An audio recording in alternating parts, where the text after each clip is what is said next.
हाय, मैंने अपना घर छोड़ दिया और अब मैं कोलकाता शिफ्ट हो गया हूँ। नहीं, ये कोई मजाक नहीं है। यहाँ कोई 2016 का यूट्यूब प्रैंक नहीं चल रहा है। पापा जी हाँ जी पापा जी, वो जो सलोनी है ना, वो मैंने थोड़ी सी प्रेग्नेंट कर दी। पापा जी प्रैंक है। मैंने अपनी लाइफ में कभी सोचा भी नहीं था कि मैं कोलकाता आऊंगा। भाई, मुझे कोलकाता के बारे में बस रविन्द्रनाथ टैगोर जी के बारे में पता था। कितने महान आर्टिस्ट थे यार वो। उनके जमाने में भी लोग ऐसे तुच्छ से कमेंट करते थे क्या? रविन्द्रनाथ टैगोर जी, आपकी रीसेंट कविता में तो मजा ही नहीं है। मेरे को लगता पहले ही आप बढ़िया कर रहे थे, अब तो पता नहीं क्या है। सही सही बोलूं तो वी वांट ओल्ड RNTG में। बाकी आई एम अनसब्सक्राइबिंग फ्रॉम नाउ। यही चीज होती है जब मैं भी कुछ नया ट्राई करने जाता हूँ। कुछ लोग आ जाते हैं, we want old not your type back, old not your type दो ना। अरे ऐसे तो फिर मैं कुछ नया ट्राई कर ही नहीं पाऊंगा, इसलिए ये बंद करो। और आज से we want new not your type के कमेंट्स आने चाहिए। और सिर्फ मुझे नहीं, बाकी यूट्यूबर्स को भी यही कमेंट आने चाहिए। उन्हें भी न्यू नॉट योर टाइप बनने पे मजबूर कर दो। मुझे तुम्हारी पावर जाननी है कि तुम कितनी फालतू चीज वायरल कर सकते हो। खैर, बैक टू कोलकाता। भाई, कोलकाता में मेरे लिए दोस्त बनाना बहुत मुश्किल हो रहा है। यहाँ सबसे बड़ी प्रॉब्लम लैंग्वेज की है, क्योंकि यहाँ मेजोरिटी लोग बंगाली के अलावा कुछ बोलते ही नहीं है। अरे अभी तो बुढ़ फाड़ी ना की। क्या बात हो रही है? और अगर तुमने इनके सामने हिंदी में बात कर ली, हाँ, क्या बात हो रही है? तो ये तुम्हें ऐसी नजरों से देखेंगे जैसे तुमने क्या ही बोल दिया हो। ऐसे गूंजते हैं तुम्हारे हिंदी के वो नापाक शब्द। क्या बात हो रही है? अरे ऐसे तो मैंने बोला भी नहीं था। और पहले ये लोग नॉर्मल सर्कल में बात कर रहे थे, जैसे मैंने मुंह खोला तो फुटबॉल टीम जैसा डिस्कशन होने लग गया। अरे इतना बाहर का कौन फील करवाता है यार? ये लोग मेरे सामने झुक के मेरी कैसे मार रहे हैं? और एक तो कोलकाता में लैंग्वेज के कारण मेरे इतने पैसे उड़ रहे हैं। ये लोग बंगाली के अलावा कुछ बोलते ही नहीं है। अरे अभी तो बुढ़ फाड़ी ना की। क्या बात हो रही है? और अगर तुमने इनके सामने हिंदी में बात कर ली, क्या बात हो रही है? तो ये तुम्हें ऐसी नजरों से देखेंगे जैसे तुमने क्या ही बोल दिया हो। ऐसे गूंजते हैं तुम्हारे हिंदी के वो नापाक शब्द। क्या बात हो रही है? अरे ऐसे तो मैंने बोला भी नहीं था। और पहले ये लोग नॉर्मल सर्कल में बात कर रहे थे, जैसे मैंने मुंह खोला तो फुटबॉल टीम जैसा डिस्कशन होने लग गया। अरे इतना बाहर का कौन फील करवाता है यार? ये लोग मेरे सामने झुक के मेरी कैसे मार रहे हैं? और एक तो कोलकाता में लैंग्वेज के कारण मेरे इतने पैसे उड़ रहे हैं। भाई, मुझे कोई भी आके स्कैम कर लेता है। मुझे 20 रुपए की चीज 200 में बेची जा रही है। फॉरेनर जैसा स्कैम हो रहा हूँ मैं यहाँ पर। बंगाली सीखना छोड़ो, यहाँ फॉरेनर जैसा स्कैम होते होते मेरी हिंदी भी खत्म होते जा रही है। मैं दुकानों पे अब सामान ऐसे मांगता हूँ, नमस्ते भैया, ये कितने का बेच है? थोड़ा ठीक ठीक स्कैम करिएगा, हमेशा आपके यहाँ से ही स्कैम होते हैं। वैसे भैया, आपने उस फॉरेनर को क्यों स्कैम नहीं किए? अरे क्योंकि वो फॉरेनर नहीं, बिहारी है, वो हमें स्कैम करते हैं। और एक तो मैं जब से कोलकाता आया हूँ, मुझे पता नहीं क्यों मेरे मध्य प्रदेश के दोस्त कॉल करके अजीब अजीब सी चीजें बताते रहते हैं। ओ भाई, तेरे को पता है अपने सन्नी की बहन विकास के साथ भाग गई? हाँ क्या? अरे लेकिन अपने सन्नी ने दोनों को ढूंढ के पलटा दिया रातों रात। जेल में अभी सन्नी। ये बात कर। एक सेकंड, जेल? कोलकाता है मजे नहीं तो हमको देखो, ये जेल में मिक्सचर नमकीन खा रहे रोटी के साथ। ले रही है मिक्सचर भी एक्सपायरी कैंडी है, इतनी खाना इज्जत ही नहीं भाई की। और तू देखना रे बाबा, कोलकाता में बालों से जादू हो जाते, नहीं तो अपने चाचा जी लंगड़े हो गए थे। लेकिन अपने चाचा जी की तो बाल ही नहीं थे। अरे तो झाट उखाड़ लियो कि मेरे को क्या पता रे, भूख लग रही इधर की जगह। ला रे वो गणिया एक्सपायरी मिक्सचर खा पी के खत्म करूँ। और भाई, कोलकाता का मौसम, यहाँ इतनी सी बारिश होती नहीं है, पूरा कोलकाता डूब जाता है। और फिर उस डूबे हुए कोलकाता में करंट भी फैल जाता है। न्यूज में आ रहा है पानी में करंट फैल जाने के कारण हुई 25 मौतें। मुझे लगा 25 लोग मर गए। फिर मैंने नाव से जाके देखा तो पता चला मरा एक ही बंदा था, वो बस बार बार पानी में झटका खा के जिंदा हो जा रहा था। तो टेक्निकली वो एक ही बंदे की 25 मौतें हुई है। और भाई, कोलकाता में एक तो इतनी पतली पतली गलियां है। यहाँ मैं लड़ाई जीतने के बाद भी पतली गली से निकल के आता हूँ। एक तो जो मुझसे हारा है वो साला मेन रोड पे रहता है, तो अब वो वहाँ चौड़ा हो रहा है। बहुत मारा साले ने, लेकिन पतली गली से गया है। इतनी पतली पतली गलियां, एक से ज्यादा आदमी होने पर स्पाइडरमैन बनना पड़ता है। सुबह सुबह आंटियां दोनों टांगों से चिपक के सब्जियां ले रही होती है। भैया जरा ठीक ठीक लगाओ ना।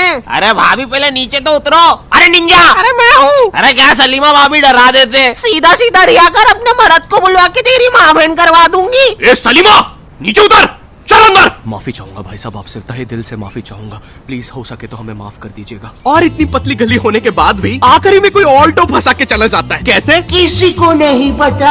आए दिन मुझे गली के साथ नई जोर जबरदस्ती देखना पड़ता है। कभी कोई ट्रक तो कभी कोई टेम्पू। गाड़ियां लाइन लगा के खड़ी रहती है बेचारी गली के बाहर। एक दिन एक पुलिस की गाड़ी आई तो सारी गाड़ियां अपना मुंह बांध कर भागने लगी। मेरी गली के कारण लोग अब मुझे गंदे लुक्स दे रहे हैं। ये देखो, चरित्रहीन गली में रहने वाला जा रहा है। सुना है कल रात में 2 ट्रक घुसे थे, आवाजें आ रही थी। मेरी गली की इतनी अजीब सी इमेज बन गई है। एक दिन एक पाजी साइकिल से निकला तो वो उदास हो गया, बोलता छी, चरित्रहीन गली, निकल के मजा ही नहीं आया। मैं जब कोलकाता आया था तो मुझे सबने बताया, ए बेटे, कोलकाता में ना स्वीट चीजें बहुत फेमस है। गुप्त रोग की दवा देगा? तो मैंने सोचा कोलकाता आया हूँ, ट्राई करने में क्या दिक्कत है। और गुप्त रोग की दवा नहीं दादी, स्वीट्स ट्राई कर देते। स्वीट? तो मैं स्वीट ट्राई करने एक दुकान पे गया और उनके मेन्यू में पता है क्या था? चाय में रसगुल्ला, बेक्ड रसगुल्ला, गरम रसगुल्ला। मैं रसगुल्ला खाने आया हूँ, मुझे बेक रसगुल्ला मिल रहा है। अरे ये रसगुल्ला थोड़ी ना है, ये तो बस गुल्ला है। और यहाँ पर पानी पूरी का भी बुरा हाल है। बाय द वे यहाँ पे पानी पूरी को लोग फुचका कहते हैं। ये रहा दादा, हमारा थम्स अप पुचका खाओगे? थम्स अप पुचका, ये सुन के मुझे इतना गुस्सा आया, मैंने अपना थम्स डाउन करके भैया के पुचके में घुसा दिया। अरे दादा, टिप बाद में दे देते। कोलकाता आने से पहले मैं काफी ज्यादा एक्साइटेड था कि यहाँ तो मस्त घूमूंगा, टूरिस्ट वाले एक्सपीरियंस लूंगा। लेकिन यहाँ जो मेरे साथ किस्से हो रहे हैं वो मैंने लाइफ में कभी इमेजिन ही नहीं किए थे। एक बार मैं लोकल ट्रेन से जा रहा था, मुझे बस नेक्स्ट स्टेशन ही उतरना था, तो मैं ट्रेन में चढ़ गया। अच्छा सॉरी, चढ़ा दिया गया। क्योंकि भाई यहाँ की लोकल ट्रेन की भीड़ में जितना एक्सप्लेन करूँ उतना कम है। एक बार एक बंदा भीड़ से बचने के लिए ट्रेन के नीचे कूद गया। हाँ, उसे वहाँ कम चोटें आई। इतनी भसड़ होती है, तुम्हें चूज करना पड़ता है कि आज किस अंकल के अंडर आर्म सूंघते हुए जाना है। मुझे ढूंढना पड़ता है कि आज किस अंकल ने सबसे कम मेहनत करी, और जिस दिन कोई बेरोजगार मिल जाए। मैं जॉबलेस हूँ, मुझे कोई पसंद नहीं करता। अरे नहीं नहीं भाई, आई लव यू। जरा उस मेहनती बुड्ढे को देखो, साला दिन रात मेहनत करके अपनी फैमिली को पाल रहा है। हट बुड्ढे, नीच। और इतने भसड़ और पसीने के बीच में भी ट्रेन में एक केटीएम कपल होता है जिसे रोमांस सूझ रहा है। वो बंदा ऐसे खड़ा हुआ है गेट के पास अपनी बंदी को लेके कि कोई पास ना आ जाए। बगल वाले अंकलों को बस उतना पार्ट छोड़ के सब चिपका हुआ है बंदी से। इसे लगता है ये ऐसे करके 80 लोगों की भीड़ रोक लेगा। किस कर ले, कर लो, पक्का कर ले, कर लो। बहुत जम से कर देंगे। अबे देख क्या रहा है? सॉरी भाई, भीड़ में सेटिंग ही ऐसी हो रखी है, रुको। एक तो स्टेशन पे तुम्हें इतने भिन्न भिन्न प्रकार के लोग मिलते हैं। कुछ अंकल इतने स्किलफुल होते हैं, वो ट्रेन रुकने से पहले ही चढ़ जाते हैं, सटाक से गायब हो जाएंगे तुम्हारे साइड से। वो ट्रेन तो रुकने भी नहीं वाली थी, उसमें कैसे चढ़ गया ये? 8:05 पे आने वाली ट्रेन में 8:03 पे अंदर बैठे मिलते हैं। इनका ऑरा इतना ज्यादा।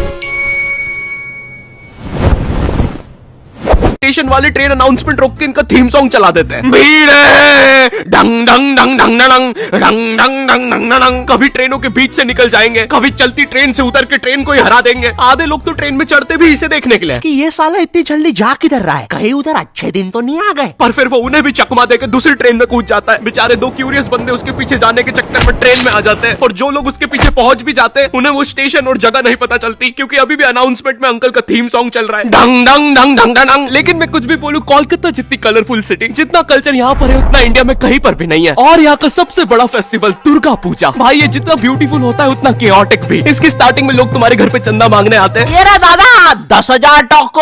और नहीं दो तो ईश्वर के लिए ऐसा करोगे? एक तो ये चंदे वालों का ब्लैकमेल हर जगह सेम ही होता है। मैं जब मध्य प्रदेश में रहता था तब भी वहाँ पे रावण बनाने के लिए ऐसे ही करते थे। नहीं दोगे 51 रुपए तो फिर कैसे चलेगा हमारा ये बेचारा रावण। लोग कहते हैं रावण में अहंकार था, हमारे वाले की आंखों में शर्म है। 10 के 10 सर झुक गए भाई। तुमने वार्ड नंबर 17 का रावण देखा है? देख के लगता है उसकी लंका होगी, और हमारा वाला ऐसा लगता है इसकी लंका किसी ने लगा दी होगी। लग रहा कूटा है भाई इसको तो। देखो भाई प्लीज 51 रुपए दे दो। वो वार्ड नंबर 17 वाले हमारा रावण ले जाने बोल रहे हमारे रावण को तीर बना के छोड़ेंगे उनके रावण पे। यहाँ पर दुर्गा पूजा के दिन पंडाल कॉम्पिटिशन्स भी होते हैं, और जो भी पंडाल कॉम्पिटिशन में जीतता है उन्हें पता है ग्रैंड मास्टर का ग्रैंड सल्यूट मिलता है।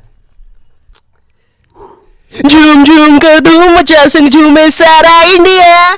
एक्चुअली नहीं, ये सच नहीं है, मुझे नहीं पता उन्हें क्या मिलता है। लेकिन भाई यहाँ पर इतनी अलग अलग थीम के पंडाल्स बनते हैं। Futuristic theme, Jurassic theme, Doraemon theme. कुछ लोगों का पंडाल टाइम से नहीं बना तो टूटी हुई पंडाल थीम। अरे बाप रे। और भाई इतनी लंबी लंबी लाइनें लगती हैं इन पंडाल्स को देखने के लिए। मेरे घर के बगल में है पंडाल, मैं 5 किलोमीटर दूर टैक्सी लेके जा रहा हूँ, पीछे लाइन में लगना है। कब से खड़ा हो यार, लगता है अब तो माता जी के दर्शन स्वर्ग में ही होंगे। और गुस्सा तो मुझे उन लोगों पे आती है जो लाइन में आगे अपने भाई बंधुओं को लगा रहे होते हैं। अरे रमेश आजा आजा, भैया थोड़ा पीछे होना, पीछे होना। अरे मेरे कॉलेज फ्रेंड्स, भैया थोड़ा पीछे होना, पीछे होना। अरे मेरा पूरा खानदान, भैया थोड़ा पीछे होना, पीछे होना। अरे इसके पीछे